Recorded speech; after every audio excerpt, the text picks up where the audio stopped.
Excited about being here today. You know, this day always means that it's about time to kick off. You know, so it's good day. Always feed us good, and it's good to have everybody here. And appreciate all the coverage you give our program and our guys and our university, and much appreciated. But excited about getting started. I sent some of the guys in there. You know, it's about football season when the heat index is about 102.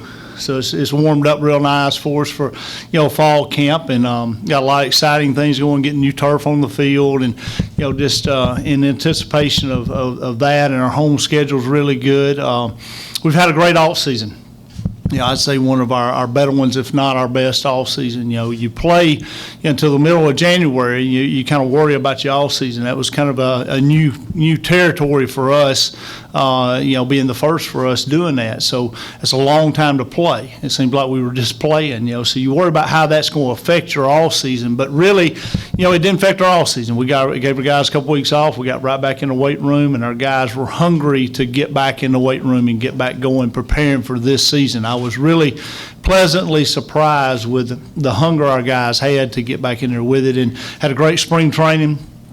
Summer has probably been our best summer as far as conditioning and lifting and everything. So we put in a lot of work, and our guys are excited about, getting the year, started back. With the playoff system, there's not one team that's happy at the end, and our guys were definitely not satisfied with how we finished. And great year, did some phenomenal things, both on and off the field. Our team just released last week. We won a conference championship for the second year in a row, academically. So I don't think many teams can I don't know how many teams in the history has really done that before. 2 years in a row, win their conference on the field as well as academically. But that shows you how our guys carry themselves, both on the field and in the classroom and as young men. I'm very, very proud of that. And to carry a 3.0 GPA for the last 2 years and to win those championships is pretty impressive. There's a lot of work goes on behind the scenes that do that. We have a great academic program in our ACE Center that does an outstanding job with that. And like I said, there's a lot of hours, dedicated to pulling that. That don't just happen. You see a lot more teams doing that if that just happened. It's not that right there is an outstanding accomplishment. Don't need to go unnoticed. So, like I said, I pat our guys on the back, for that. Very, very, very proud of our coaches and our academic support. But, looking forward to getting the year started. We got a tough non-conference schedule. It's opened up with UNA, who I think is good a D2 out there. They got a chance to win. They're not a normal D2 team. They're more like an FCS playoff team. They got 18 starters back. They got a chance to win their conference. They got a chance to win a national championship at the D2 level. So we got our work cut out for us. We are getting to play at home on a Thursday night. It's going to be a great venue for our fans. Our fans remember the old Gulf South days where you played, 2 or 3 of those a year. So they were anticipating an old rivalry coming in and playing on Thursday night. It's going to be a great way to start the season, and we'll have a challenge and have our hands full. And then, we go on the road and play LSU, who's as good as anybody in the country.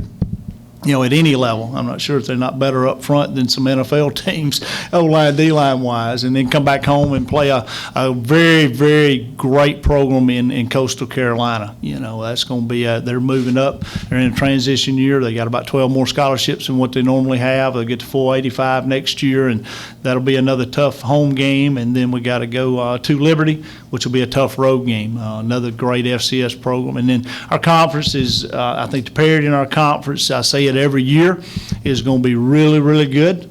We got some newness in our conference with you got 3 new head coaches in our conference that are going to be unique in that you got to figure them out and how they're going to be and how they're going to run those programs. So a little bit different there, but you got your folks that are always going to be good, and I think it's going to be as the competition is going to be, you better play ball every Saturday for sure in OVC. So, and our goals are the same as they always are, be as the best we can be by the end of the season. and make the playoffs and make a run at this thing. And I think our guys are really bought into that. Now, there's a lot of water that goes under the bridge between now and then, and I think they understand, the process of how we've got to get there. And old saying is, it's hard to go where you had never been. Well, we've been there. We've got a taste of playing in that national championship game, and we didn't play very well. We didn't finish very well. We played probably played our best football in the semifinal game against Sam Houston right out here, and something happened in that 3-week period where we didn't play very well. I'm not taking anything away from North Dakota State. They won 5 in a row for a reason.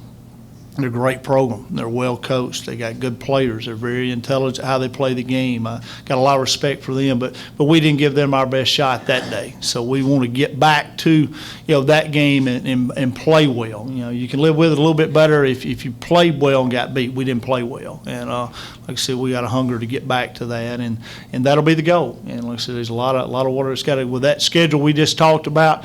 You got to take it one day at a time, 1 week at a time, and each week is its own season. We got to be prepared every week, and our guys are, bought into the preparation part, and that's where a lot of people I think underestimate. They get looking on down at their schedule, or they get to looking at playoffs and things like that. Our guys will prepare the same no matter who we're playing on our schedule. They won't be any different prep from the way we prepare for UNA to the second week to LSU.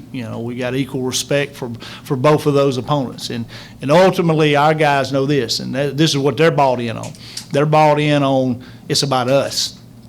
It's about how we play. It's not really about how UNA plays. It's not how LSU plays. It's not how North Dakota State plays. It's about how the Gamecocks play. Because ultimately, that's all we're in control of, and they're very bought into preparing to play our very, very best. So we got some good guys for y'all to talk to today. We brought to media days. Like I said, the character of our guys. I'm probably the most proud of that of how they represent our university and how they carry themselves. So I'm gonna shut up a little bit. Maybe I've answered some of your questions, and I'm gonna open it up for some questions. Question, just raise your hand and we'll get a microphone to you.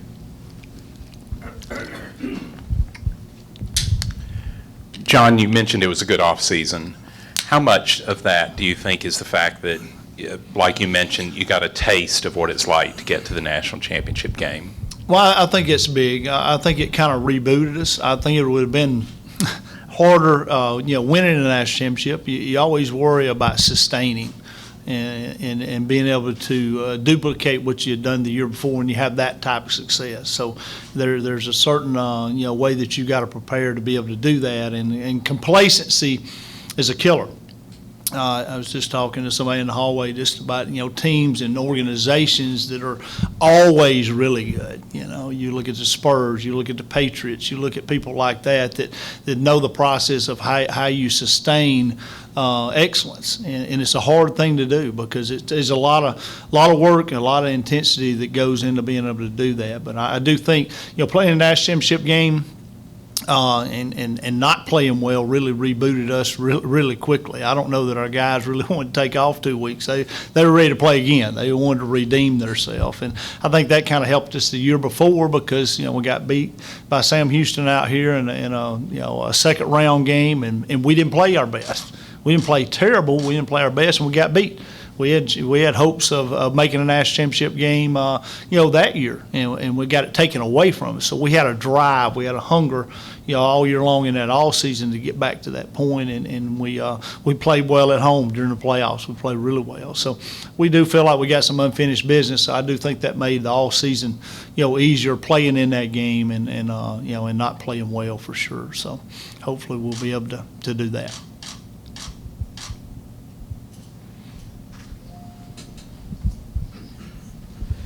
John, running back is a position where you lost a lot, but a lot's come into the program since then, and Josh has got his thing back. Can you just break that down for me and just talk about what each one brings to you and how that competition's looking? That position specifically, we did lose 2 really good guys there. I thought we was going to lose 3 in Josh Clements, but we did to get a medical year back on him, and glad to have Josh Clements back, who's here today for you to talk to. But we lost Miles Jones and Tremaine Pope, who is tremendous players and have been real constant for us for 3 years. So that was a hole. Our whole senior class that we lost left some big holes. So we got some big shoes to fill there, but I feel good about the depth on our team. Pretty much everywhere we got some guys we redshirted that we brought in. That our depth looks really good. But he's really concerned. That was one of the positions that you were concerned about. And also, how are you going to replace a Pope? How are you going to replace a Jones? And you get a transfer like Rock Thomas in. It's an advantage, there's no doubt. So he's a talented guy who's going to fit in well, And our staff has had a tremendous success in being able to fill holes in our staff. And sometimes, I think everybody thinks we do it with transfers. That's not the case. 85% of our football team is built with guys we recruit out of high school. If you look defensively this year, we'll start one guy that's a transfer guy. Offensively, potentially 3 guys, So, 90% of our team this year, starting 22, will be, homegrown, recruit out of high school guys that were redshirted, come through our program. So there's a kind of a misconception there. Last year he was talking about our D-line being all transfers. Well, you lost one of them game 2 or game 3 for the year and didn't play with him. And, a lot of those guys were injured. So we started about 5 or 6 guys that were transfer guys. So, but getting a guy like, Rock in to fill a void there is huge for our team, and I love the way Rock handles his business off the field and on the field. He's a class act. I've known him since he was an 8th grader, so it's an advantage. I've coached him 3 years in high school, so I know what he's capable of doing. And looking forward to seeing him and Josh in the backfield together and at different times, because defensively it's going to be hard to prepare for. They're such different style runners, and that's going to pose some problems for defenses for sure. But it's going to be a pleasure to watch those guys back here with our quarterbacks.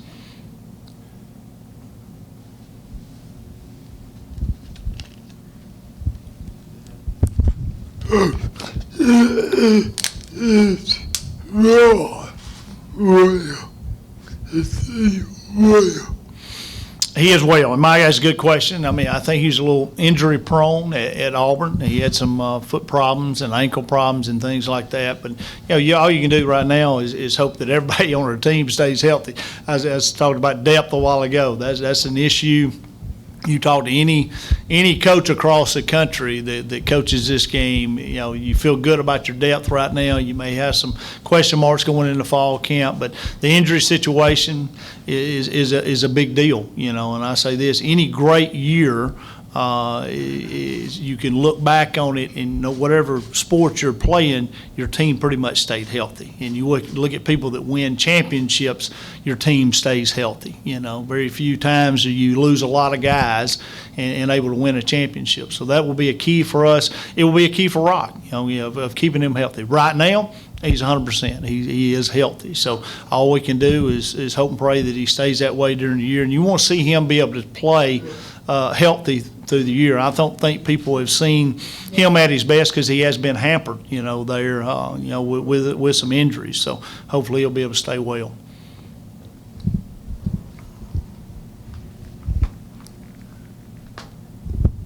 And John, when you look at a team like UNA, a high-level D2 team, how close in talent level is it to an FCS program? Better than most. Well, you look at them, and I said it when I opened up, I look at them as the FCS playoff team. They're talented, more talented than a lot of folks in our conference. D2s can get guys in right now that the Division I's can't. They passed a couple years ago. They passed a deal where, guys that are transferring in from JUCOs have to have a 2.5. They can't play at a Division I level with anything below a 2.5. So, the D2s have been able to get those guys in and play with them. So there's a lot of great players that are be playing in the SEC or ACC that are playing at D2. So, you play a UNA, a West Georgia, somebody like that, they're more talented than probably half your schedule. So UNA is no shortage of players. And, they got a guy named Bobby Wallace who's a Hall of Fame guy who's a pretty good dang football coach too. So they're well coached. They got great players. He knows how to win championships himself. So it's not your typical D2 team that we're playing. We don't even talk about it. We don't. They're the first opponent. That's who we're preparing for, and we don't really talk about, what level they are or whatever. Our guys know. Last time we played them right out here, can't remember how many overtime games that was, but they took us to the wire, and really they were better that night than we were. We were very fortunate, to win that game, 3 years ago, 4 years ago, how many years that was. It gets to where it was a while back. But they're very, very talented, very good, solid program. And they got a legit chance to win a national championship. There's probably a couple teams out of that Gulf South that will make the playoffs, and I think they'll be one of them that will make a run at it. And, there'll be a quarterfinal or better team if something don't happen along the way. So, like I said, we got our hands full for sure. Also, do you feel like y'all's run to the championship game last year elevated the stature of the OVC football? It definitely helped it. I'm so proud, for our team and our university of the recognition that we brought to our university and our community, but also the OVC. The OVC gets slighted a lot of times, I think, of how many teams we get into the playoffs, and we don't get the respect that some of the other conferences have. And it's kind of, FCS football is kind of the haves and have-nots, and sometimes in football, OVC's looked at the have-nots. It's a weak football conference. So us being able to get in, make that run, and we've been able to make some runs in the past. The last few years, you look at EIU and them going to the quarterfinals and making runs. I think the respect of the OVC nationally has gotten a lot better when you listen to people. And like I said, us making it, to the finals and winning, handily during the playoffs at home, they'll definitely help the strength of the playoffs, because it wasn't like, we went out every week in OVC and just blew folks out. We played some close games and some tough competition. So you got some strong programs in the OVC that kind of, like you said, does get overlooked a little bit, but it definitely helped it.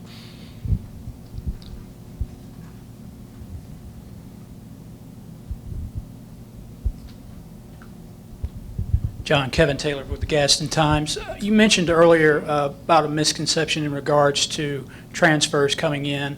What is the recruiting dynamic here in terms of bringing in kids? Do you actively recruit these guys, or do they actively recruit you when it comes time to when they want to transfer? Right. Well, anytime we recruit, whether it's high school, transfer, JUCO, whatever, we look for good people, number one. And talking about how we do that, it's just relationships. It's relationships with high school coaches. It's relationships with college coaches. And we have guys that move on from here that, are not playing, good kids, good players, just not on the depth chart where they want to be, not playing enough, that look to go somewhere else to play, and they transfer down in division. So you got the same concept, with FBS schools. If a kid's not fitting in the rotation and playing, ultimately they're competitors. I mean, they won't play. They won't get in. They won't play. And you look at a guy like, I go back to Chris Landrum. Number one, he's a great man, great person. He transfers from Auburn, wasn't getting to play at Auburn. It wasn't anything that Auburn was doing wrong. It wasn't anything that Chris was doing wrong. He just wasn't playing enough. So he comes to us, and he's All-American for us. He's with the San Diego Chargers now. If he stayed at Auburn, he wouldn't have got to play. He wouldn't have got a chance to play in the NFL. So ultimately, you got to have game tape. You got to get on the field. You got to have game tape to make the NFL. And those guys all have those hopes and dreams of playing in the NFL. And like I said, you got to have game tape to be able to do that, so they can come in here and they can play and get game tape. But Chris Landrum's a great example of that. But it's the process of recruiting just like anything else. Now, actively, you cannot talk to those kids, without a release. So the kids nowadays are very educated. They know the rules. They know they can come here and be eligible immediately, and they know that, and they'll work back to a high school coach or something like that to find out what options are. But like I said, it's a thing that we do. But it's like I said, we don't build our team. Half our team's not transfer guys. I'd say about 20% of our guys are transfer guys, and we don't build a team for JUCO guys. We take very few JUCO guys, and like I said, our team's built with guys that we recruit out of high school, and we've been very successful to be able to do that. When you recruit. And I think, like I said, it goes unnoticed sometimes, and don't upset me, but it goes unnoticed. Something we don't talk about a lot. But our staff recruits, they're self to death now, and they're great recruiters. You recruit a guy like Randy Robinson, who's a potential All-American guy this year, All-Conference guy this year. Started 8 games for us last year. Come from Lovejoy High School in Atlanta. Randy had 3 Big Ten offers. We was able to get that guy at Jacksonville State. So the process of our recruiting is really, really good. And the guys, the caliber of guys that we've been able to get out of high school, I mean, we beat most mid-majors when we went head-to-head. FBS schools, anybody we've wanted, we've gotten. And like I said, that's a tribute to our staff and the job that they do, and our players.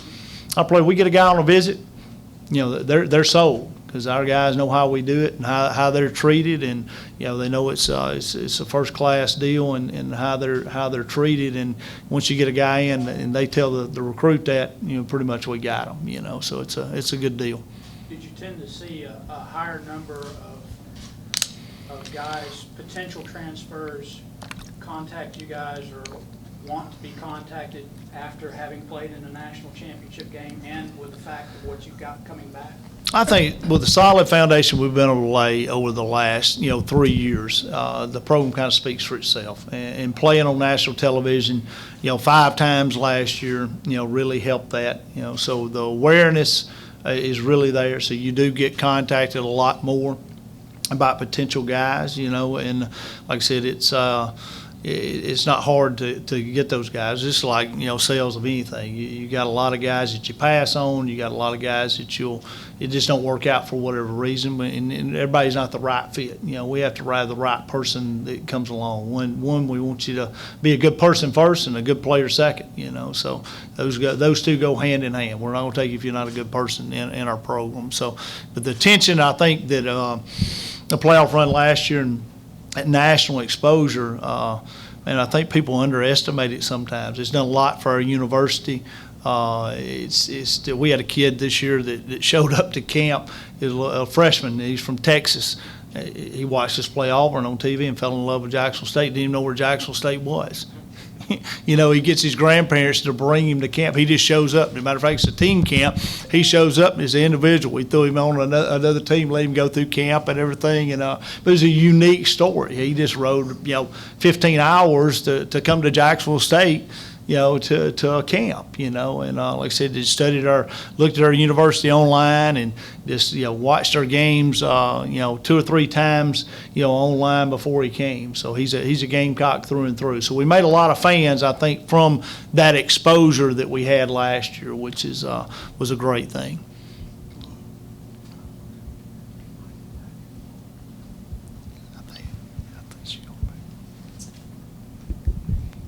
Coach, Mike Goodson from the Gadsden Messenger.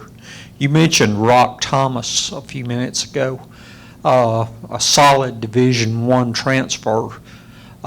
He is used to getting up week after week, preparing to play Division I programs. Will you be looking to him for some leadership in preparing the team to go up against the UNAs, the LSUs, the Coastal Carolinas? Well, I expect Rock, just like the rest of our players, to be leaders. I think they're all leaders in how they handle their own business first. And, Rock better know how to do that. He played for me 3 years in high school, so it hadn't changed from when we was playing Gadsden City or Clay Chalk or one of those guys. So he knows how I expect him to get ready. So he should be able to, because he's come into our program and he knows how we do it. So, I mean, he's instant in being able to lead in that fashion. Yeah. Speaking of unique stories, Gavin Goldsup must be one. What's he doing on the football team? Well, I had the pleasure of playing against Gavin, when he played at Mount Brook High School, so I knew what type of receiver and ball skills he has, and so he exhausted his, baseball eligibility, and, like I said, just, got another year of eligibility left to play. So we kind of bumped into him one day, and I said, "Hey, you want to play some football?" He said, Coach, I've been waiting on that. So he said yes, and kid has got great feet, great hands, good person too. So he's got out there and really had fun this summer, just watching him, get back into football. But he's a competitor, number one. You love to watch him play baseball. He's done some great things, in our baseball program, helping our baseball team win a lot of games over the last 4 years. So it's going to be a pleasure having him out there playing football. And like I said, he's going to be fun to watch, and he's going to be fun to have around. Like I said, he's a good guy, and he's going to be a pleasure. So, but it is a unique story. You don't see a lot of that. I think maybe one of the last guys that we had that did that played in the NFL a long, long time. So it was tied in back in the 80s.